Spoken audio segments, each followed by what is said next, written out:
Hi guys, welcome back to the channel. Today I have Charlotte from Books and Bargains with me. We are actually away in Oxford for a couple of days, so obviously we are taking the opportunity to film some videos together. If you're watching me, you're probably already watching her channel. You'd hope so. Yeah, but I will obviously link her in the description, and there'll be a video going up on her channel at some point where I will be popping up and making an appearance. But we asked for some questions on Instagram for the two of us to answer together.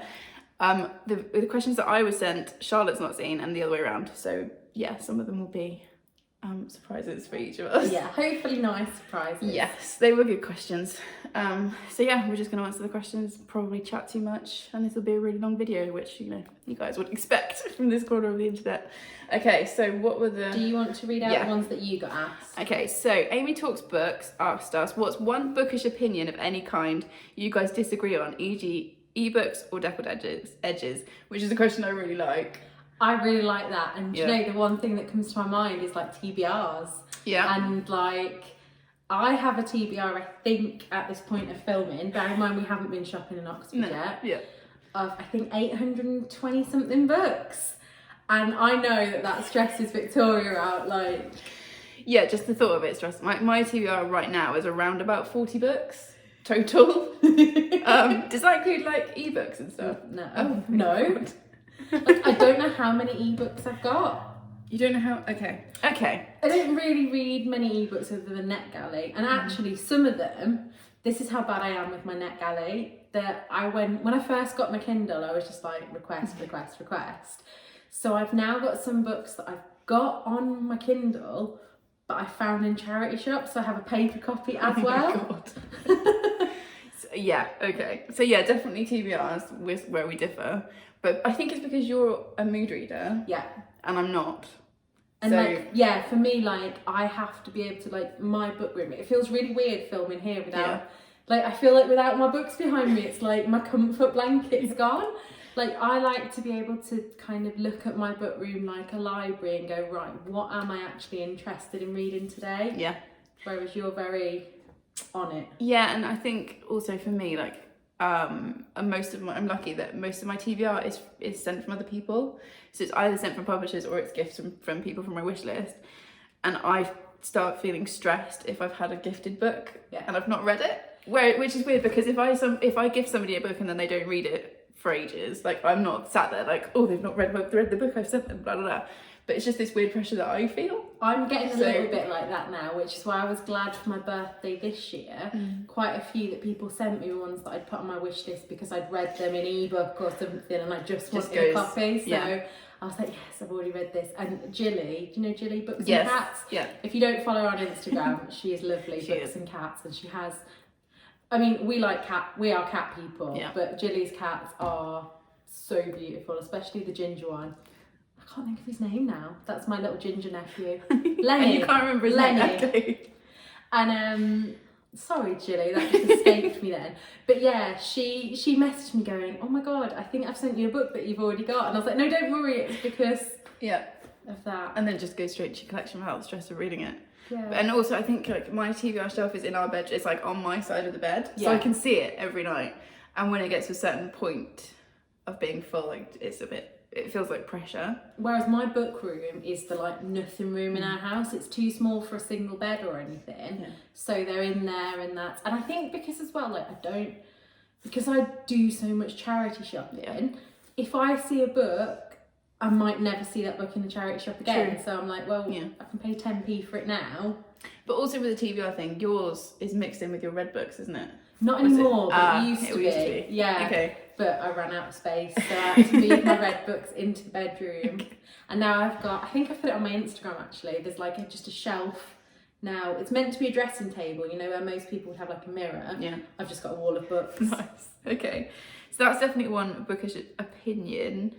What are some of the others that we disagree on? I was going to say there's not much, is there, that we disagree Cracking on? Like, spines. Oh, yes.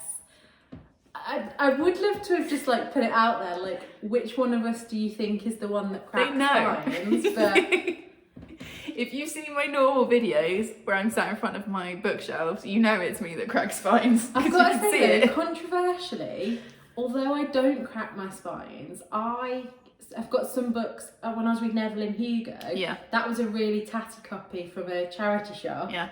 And I really enjoyed like pulling the spine back. There is a satisfaction in it. Because I don't do it deliberately. I don't think, ha ha ha, I'm going to like crack this spine. It just happens.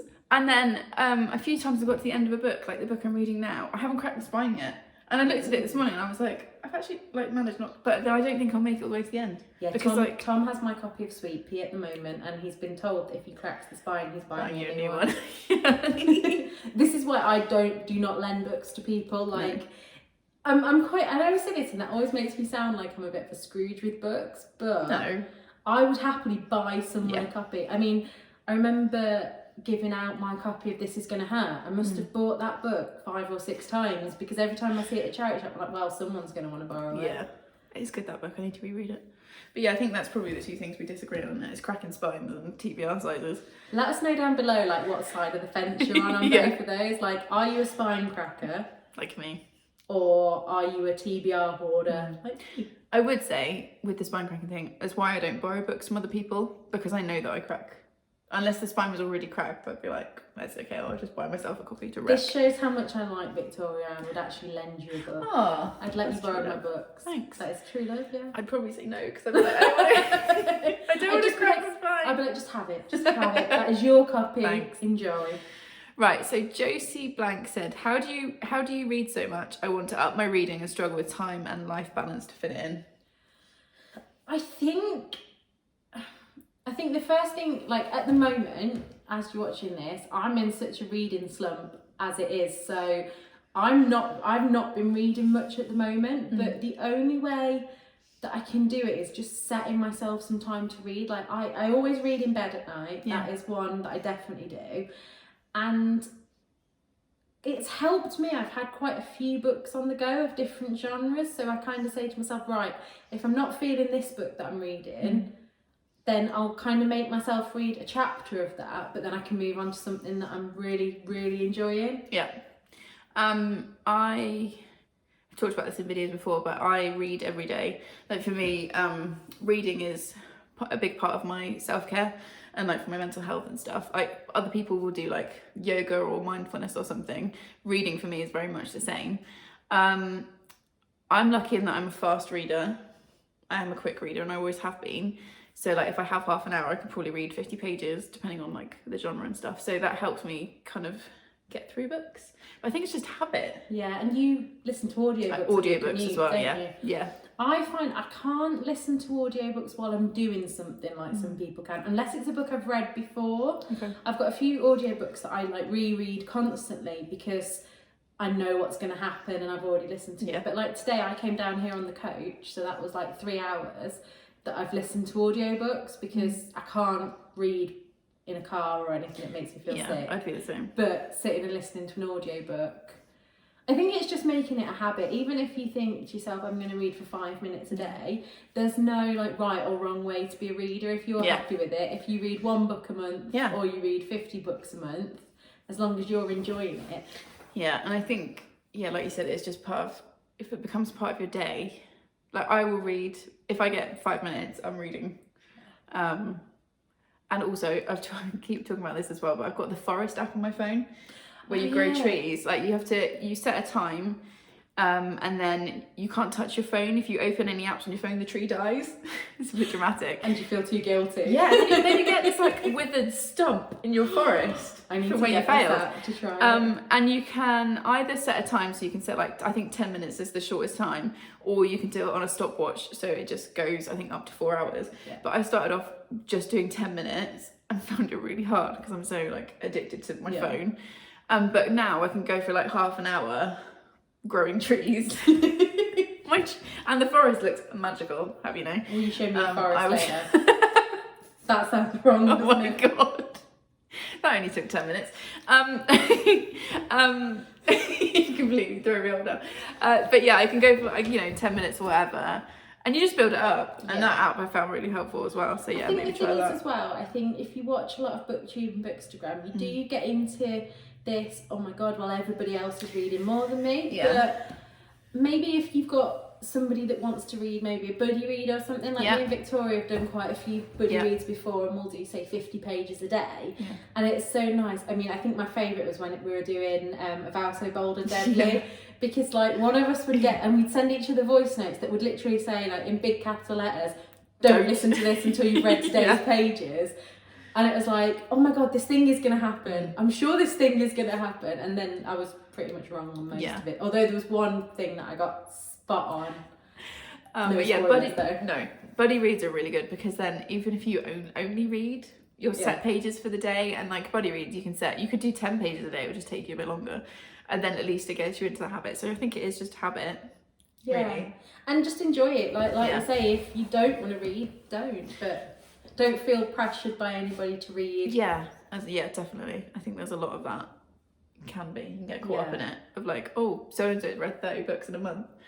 I know I used to do it at school. We used to have these like reading planners, and there was like stickers for the like reader of the month. That's how I got into it, I think. I would just be like, yes, I've got to get that sticker. The original booktuber. Yeah. 7 years old, and what was I reading then? Like all the Biff and Chip books. Did you ever read them? Yes. Well, we know you weren't reading The Borrowers. No. Victoria's making me read The Borrowers this weekend. I don't understand how you've got to be an adult without reading The Borrowers. I think, I was saying this because neither of my parents were readers. Like, my dad's pretty much illiterate, and my mum has just never read for pleasure. Yeah. So growing up, I mean, my parents were brilliant when it came to me and reading. My mum would read to me every night, but it was very much, I got what was popular in the shops at the time. There wasn't, and I didn't read any classics. So I'm looking forward to later. This room that we're in is a little reading nook. Yeah. So I will be like it now. I know. I'm gonna have to pretend I do if I don't. Awkward. Yeah, we've got all of tonight, all of tomorrow, and Wednesday. So if I don't like The Borrowers, I might be sleeping outside. Yeah, maybe. Right. My Bookworm Life asked, what one book do you associate with each other? That's a really good question. What? You know what I'm gonna say. I'm sure you do. Sweet Pea? Either Sweet Pea or Tender is the Flesh. Oh yeah. I still haven't found out who sent me that. Yeah, that's weird. Somebody sent Charlotte Tender is the Flesh last year, which I love that that's the book you associate with me with, because it's a dystopian in which animal flesh can't be eaten anymore, and so they legalise eating human meat. And it was one of my favourite books of last year, which, yes, we'll just leave that to one side. But somebody sent it to Charlotte from a wish list, but we never found out who. No, there was no note with it. And so I said to Victoria, I was like, oh, thanks. Yeah, just like, for what? I was like, you sent me Tender as the Flesh, no. And it creeps me out that, because it is, I mean, it's such, if you can put up with the gore of it, because it is, I think we said the word visceral. Yeah, that's the only word you need to describe it. And it made me feel nauseous at times. But it's so well done. I don't really read horror, and I don't like stuff that's just like gore for the sake of it. Whereas in that, it really makes you think. Like, I think I'm definitely due a reread of it. I need to reread it. It's because we follow a man that works in an abattoir, which obviously isn't full of like cows or sheep. It's full of humans who have been bred to be eaten. And it's actually more about loneliness, I think, and being disconnected from other people. And one thing that I really like in dystopian books is when you change one thing, but everything else like stays the same. It's a world you can recognise, but one thing is different. I think that's just why it caught me so much last year. And for something that is so visceral and disturbing, it's also really beautifully written. Yeah, it's one of those books that you just can't describe, can you? Because it won't be for everybody. No. And we were talking about, I'm reading at the moment Luster, and I was saying to Victoria that it's a bit too literary fiction for me. Like, I feel like I don't understand a lot of it. Whereas Tender is the Flesh, despite the fact that it's got all these themes in it, it's quite, not an easy read in like, it's not an easy breezy read, but actually getting through it, I think I got through it like in a day. It's really short. Yeah. But yeah, it's not one that I would ever send somebody. Like, I recommend it because I talked about it a lot last year, and then I saw it on a lot of people's wish lists. And obviously not just because of me, but like some of my friends. But I just would never send it to someone because I feel like to read it is it's like a decision. You have to make a decision to read that book, and I wouldn't want to push it on someone in case it wasn't for them. So yeah, it wasn't me that sent it. So yeah, if you know, I've got still a mystery. Yeah. Which book do I associate with you? I don't know. I think I'm harder because I don't think there's a book that, like, there's no books that I can think, like, lots of people have read because of me. Yeah. Whereas, like, Sweet Pea, you and Nicole yeah. And was Leanne. just like, yeah, we were all talking about it a lot. read this. Which book? That's a good question. I'm slightly struggling to come up with an answer. It might be... actually, I know. Get a Life, Chloe Brown. I thought you were going to say that. That's the one that I thought was going to come. Yeah, because you made me read that and I was like, oh, I'm not going to like it. This is not going to be my thing. It's going to be like romance. I don't do romance. I much prefer like people eating people. And then I absolutely loved it. One of my favourite books of last year. And then I read the second two this year, and they're definitely like going to be in my top books of the year. So yeah, I would say Chloe Brown. I think that's the thing with romance and things, isn't it? I'll read them, and most of them I just won't bother. But if I say to Victoria, you need to read this, yeah, then I will. Okay, and then so Joanne said, what would you... Sorry, I can't even read properly. What would you tell yourselves if you could give advice to Victoria and Charlotte as new booktubers or new YouTubers? Oh. What advice would you give yourself as a newbie? What would I give to myself? Yeah. I would I'd tell myself to do it sooner. Yeah. Because it took me so long of thinking, should I, shouldn't I? And actually, once I started doing it, it just came really natural. I think things like vlogging take you a little bit longer to get used to. And we were saying, like, this is weird. This is the first time either of us have filmed with another person. Somebody else in the room. But actually, when it's just you and your camera, I've said before, like there's thousands of people that watch my channel. Yeah. Like legit 1,500 people now. I would not be able to sit here with all those people sat over there. No. But yeah, just do it. Like, and I think especially when you're new, do the Booktube newbie tag straight away. Yeah. Because I personally sit and watch that a few times a week. I'll just go on Booktube newbie, and that's how I found quite a few booktubers that I watch. But also, don't get bogged down in the numbers. I think there are far too many people that start out in Booktube with this, I want to have 1,000 subscribers, I want to do this, I want to do that. But just, I'd say even the first year that you're on Booktube, just use it to find your feet. Yeah. And make sure you're enjoying it, because if you're not enjoying it... Yeah, if you're not enjoying it, the people watching won't enjoy it either. Yeah, and just be yourself. Yeah, definitely be yourself. I think, definitely enjoy what you're doing. Make the videos that you want to make. Yeah. Not just, like, don't just do the videos that are popular, because if you're not completely into it, it will come across and then people won't watch you. Well, it's like, there are kind of Booktube formula videos, aren't there? Like hauls. But like TBRs. Neither of us do TBRs. I have started doing TBRs. But as in, but you never did them before, did you? Because you said that you would read. Yeah, because I've done them a little bit this year because I've been playing games to get my TBR. But previously I wasn't doing them because I would then read them, and then it felt like my wrap up was the same content. So I only post TBRs if I've got a game to play, because then it's more interesting to watch.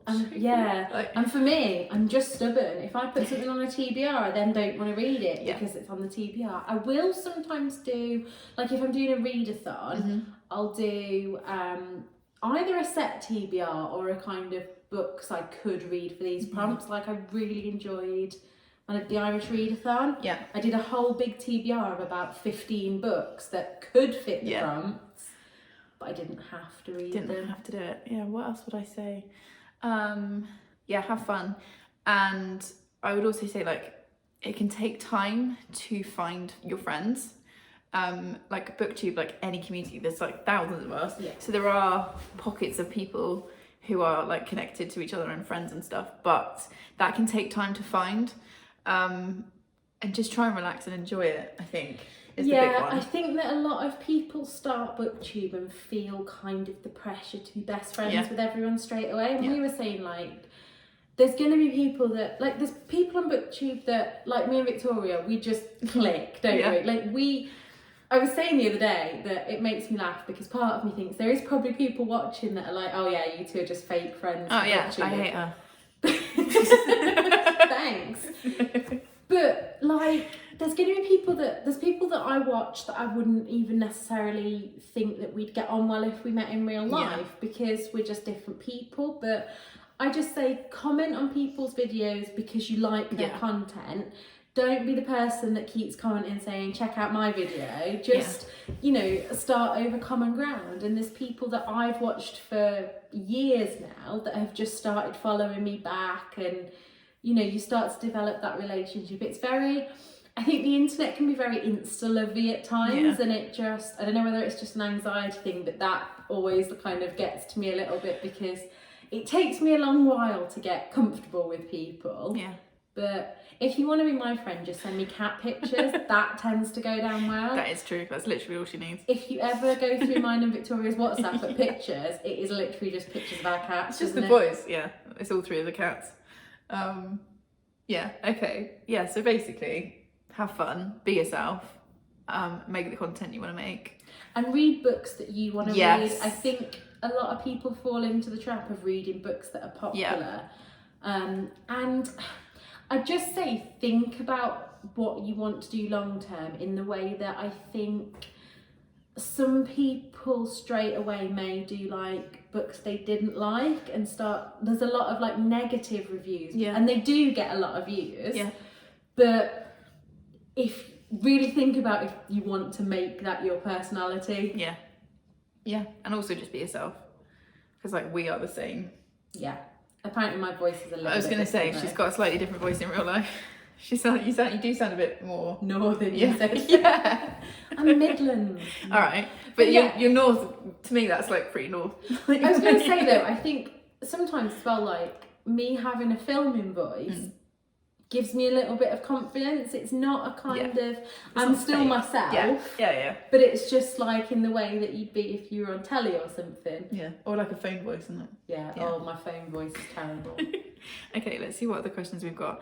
So, we had a question from Books by Jade about what inspired you guys to make a Booktube channel, which we sort of covered, but I did it because I watched Booktube for ages. I was watching people like Harriet from Harriet Rosie Reads, Nicole from Beautiful Chaos of Books, a few other people, and I was like really enjoying what they were doing, and I realised that actually what they were doing was just sitting down and talking about books, and I thought, well, I'm gonna have a go at that. I think I can have a go at that. My first video is really not good, although it's still up. I think it's funny to watch it sometimes. I'm just like, what are you doing with your framing? And you're like, get your lighting right as well. That's the other thing I've learned quite quickly is get your lighting correct. Lighting and sound. Yeah.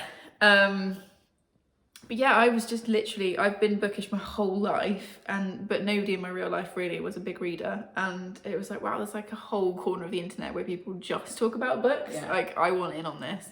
And then I had a Bookstagram account for a bit, and then I made the leap. And I used to talk a lot on Instagram stories, which is how I got used to talking to a camera. And then one day I was literally like, I'm just gonna give this a go. And that was it. See, mine's kind of opposite to that because like I had a lifestyle and beauty blog before I started my Booktube channel, and actually I read a lot when I was little, and I kind of fell out of love with reading in my 20s, and I don't even know why. I just kind of stopped. Like I'd read on holiday, but in between I wouldn't, and I actually started, I think I'd started reading a bit more, and obviously it's the charity shopping that I like, and I just think I liked the alliteration of Books and Bargains. It's a really good channel name. Like, I never think I expected to be a Booktube channel as such.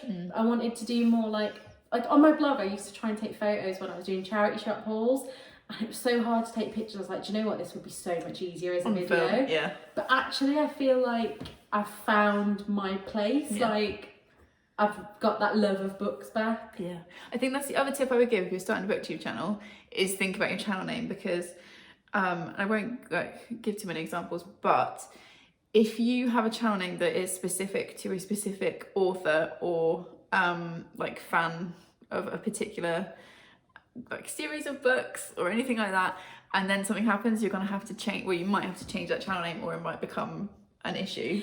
I think having a channel name that is quite broad is probably Is what I would suggest. And I think as well, like, because I spent far too long thinking about what to call my channel at first, because I was like, oh, but what if I want to do vlogs, and what if I want to do this? And it's like, I think if you pick something quite simple, you know, and like Victoria says, you've got to be careful with fandoms and things, because although, like right now, if I was going to come up with the channel name now, it would probably be like, oh, like Get a Life Charlotte Branston. That would be a good channel name. Yeah. But then you don't know further down the line. Yeah.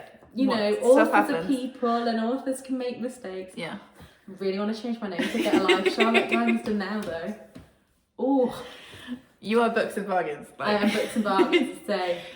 Yeah, I think that's part, like when I was choosing mine, like what Victoria read, like that could be anything. I could talk about any genre of book. Yeah, so yeah, channel name, sorry, going backwards. Right. The next question was from EP31190. Best charity shop for books, you can only choose one. You're gonna have to answer this because I actually don't. I'm not very good at charity shop shopping. Now, I know that you say that I can only pick one, but I'm actually going to pick two, because that's just me. Mm-hmm. No, I think it depends on what you're looking for, because if you're like me and you like to have a good rummage, you all know by now that Colville is my favourite place to go, because it's got, I think the most you'll pay for a book there is 50p, unless you're going to the British Heart Foundation, but we won't talk about that. But, you know, you do have to get through a lot of rubbish books to find the gems. Although I found Pages & Co the other day for 10p. Did you? I did, I hope you bought that. I did. Oh, good, okay. Obviously. But for actual, if you know the book that you want and you want it curated, then check out curated bookshops. I know Oxfam do them, but my favourite is Loros, which, you know, everybody knows by now. I love Loros. But if you're Leicester way, Queen's Road, which is up near Leicester University, has got an Age UK bookshop and a Loros bookshop, and they're both done in like alphabetical order, and so I think that's the kind of charity bookshops that would fit better for you. Yeah, I'm not very good at the rummaging. Yeah, I don't really have the patience for it. But you can go in, and I mean, especially at the Loros one, the bookseller that runs that is amazing and knows his stuff and will talk to you about books. It is just like going into a bookshop, whereas a lot of charity shops will just put all their books out for one price, and so I've picked two. Sue me.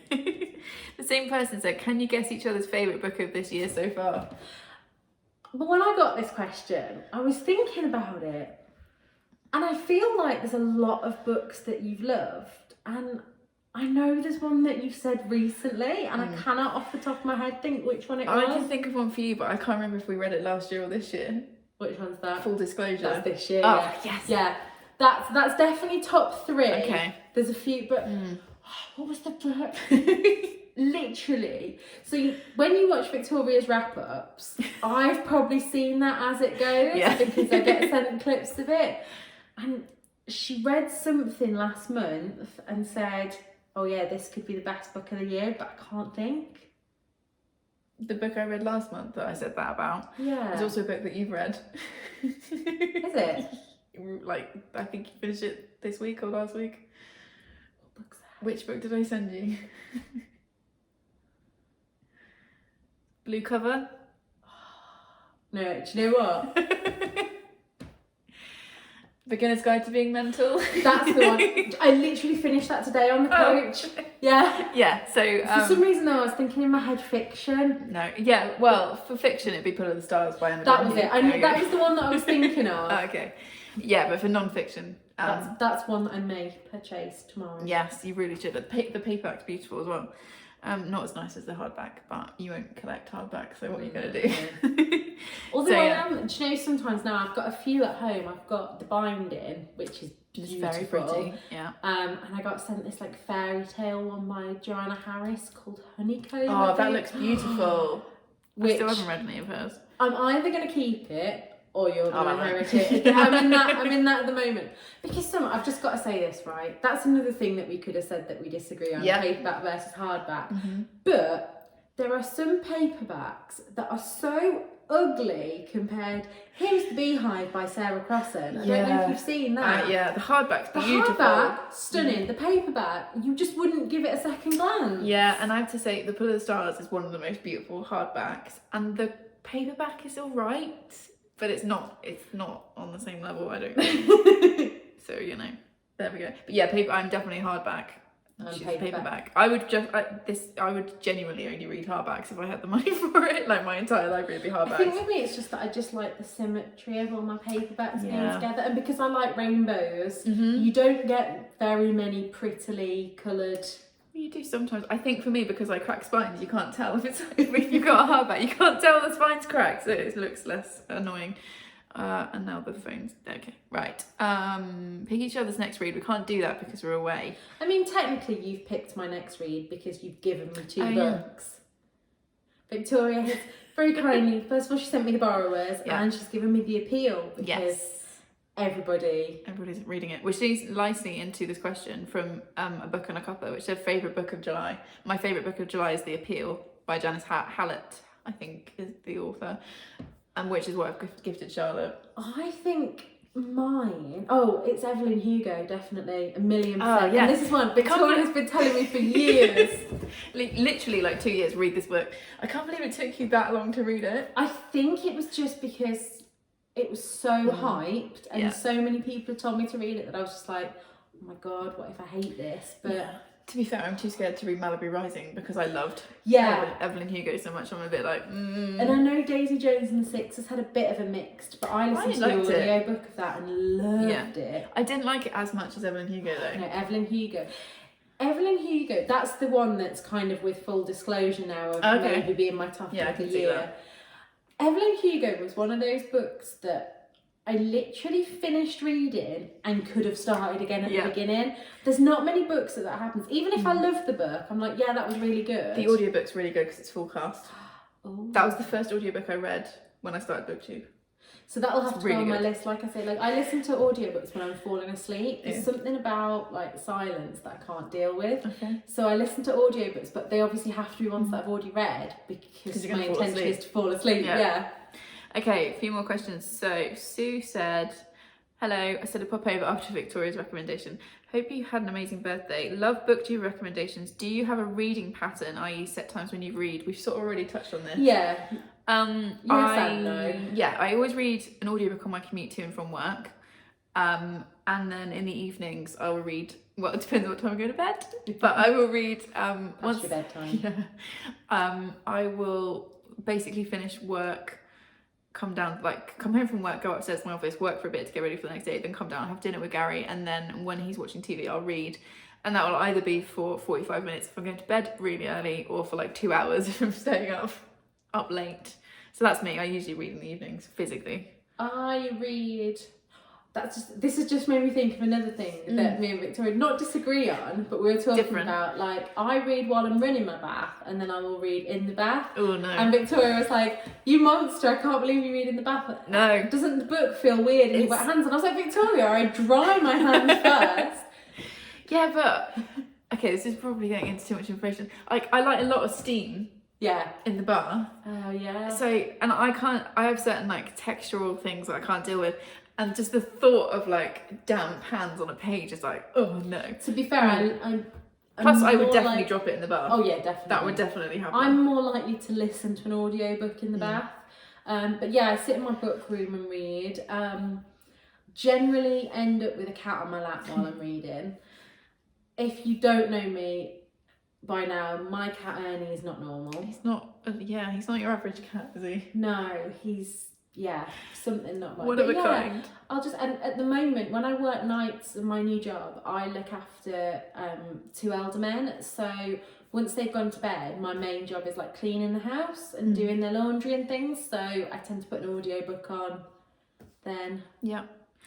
Okay, so we're going to do a full video on that question, aren't we? From Joe? Yes. Okay, we'll skip that one. So if you want to know what that was, head over to my channel. You have to watch that video. Nice little plug there. So we've got a question from Carrie who said, my question is this: as a fellow thrifter, what was your most prized thrift store? Okay, I think we answered. Well, what like non-bookish one again? You're gonna have to answer that because I can't answer that. I have, and I wish I brought it with me, but I had to come on a coach. I wasn't bringing anything that I didn't need. I got a Lindy Bop dress with cats on. That's the best thing I think I've ever bought. What else could you ask for? Okay, I'm just trying to find some questions. I was going to say, I think a lot of them are very similar now, aren't they? Yeah, I think so. Oh, okay, this is a good one. In an imaginary, this is from Michelle, in an imaginary awesome world, there's a Booktube con. Oh my god, how exciting would that be? As well as meet and greets, guest chats, there's going to be an author coming to do a talk and sign some books. Who would you choose? Oh, can I say two? Yeah. Talia Hibbert. Yeah. Taylor Jenkins Reid. Ooh, okay. Yeah. I was going to go with Margaret Atwood. Oh yeah, I still haven't read any Atwood. See, this is why you can be friends with people on Booktube that are completely different to you. And to be fair, I wouldn't read loads of the stuff that you pick up either. No. Like, all of the like, there's such and There's such. like a Venn diagram. Is it a Venn diagram? Yeah. The circle. Hey. Yeah. And the middle bit is very small. It is quite me small. and Victoria. But it works. Yeah. It's like when you read stuff that's like, I don't know, like such and such at the cafe on, like it's like a romancy contemporary thing. I'm like, no, I prefer more like death and chaos. Yeah, I think so. I think I would choose Margaret Atwood and Grady Hendrix. I feel like he'd like put on a good show. Do you know, until watching your wrap up, I thought Grady Hendrix was a woman. Oh, really? I don't know why, just in my head. And then when you said, it's like Anna Gahari's a woman. Yeah. And I thought that was I thought that was a man for ages until I watched somebody's This is why we video. shouldn't gender people. No. We should shouldn't just say assume. they and them until we're told otherwise. Yeah, just look them up. Okay, this is a good one from Laura. My question is, are you a bookmark person or a page folder? If bookmark, what's your most precious one? If you say that you're a page holder, I don't think I can be friends with you anymore. Yeah, I crack spines, but I don't fold pages. Oh good, you're not a complete monster. That's where I draw the line. No, I have always been a bookmark person. I've got so many bookmarks. Same. I've got like a you just have the pictures of Yeah, them. it's much nicer than the ones my camera takes. Those were the pictures that I sent to Tom. I've got so many, and I really love. I like ones that kind of fit with the theme of the book. Yeah, that's always nice. So like, I like the flatter the better. I don't like anything that's gonna mess with my pages. Yeah. Although that said, I love Leanne's fabric ones. I'm But sure they're quite Victoria will thin. leave a note. Yeah, I'll leave the link. Yeah, the link will be down below. But yeah, I really like I've got the ones that I bought you, the Chloe Brown. I'll get Victoria to leave the link for where you can get them as well. But I like ones that match, and I love when I get a PR package and it's got a matching bookmark for the book. Oh, yeah. That just melts my heart. That is. Yeah, I'm definitely a bookmark user, and I like having. But before I joined BookTube, I didn't. One habit I've picked up since BookTube is having like actual bookmarks. So prior to BookTube, I would just use like receipts, train tickets, random bits of paper. I still do that. Whereas now, you know, if I've gone out and I've started a book, I'll just look in my bag like I've used debit cards. Yeah, but that's where our reading habits are different, because I wouldn't start a book. It'd be really rare for me, unless I went out specifically to buy that book. Yeah. I wouldn't read it immediately because it's not on my TBR for the month. It would just go into the TBR queue. When the new Waterstones opened in the next near where we live, Tom said he'd buy me a book, and I was just like, yeah, okay. And I got him to choose it. Nice. And he picked Solitaire by Alice Oseman. Good choice. I didn't like. Oh no. No, well, I liked it, but it was just, I think, had I read it at the time, I would have really liked it. But because I've read so much more diverse YA, it fell a bit flat. Okay. But yeah, got in the car, started reading that. Yeah. See, whereas I've got I a think queue I of used a books. Five Guys receipt. Classy. We like it. But yeah, since I've been on BookTube, like actual proper bookmarks. Do you ever is a habit I've move picked up a book in your TBR, or is it in an order that you read? It's a physical queue. And there's no queue jumping in Victoria's TBR. Very rarely, like very rarely, does a book do that. Unless I'm really excited, shut up. Unless I'm really excited for it. Sometimes if I've pre-ordered something and that comes in, that will usually, like I picked up Grady Hendrix last month because that came in. But in my head, like I've owned that for months because I paid for it, like, because it's a pre-order. So you can queue jump, but only if you've been pre-ordered. Yeah.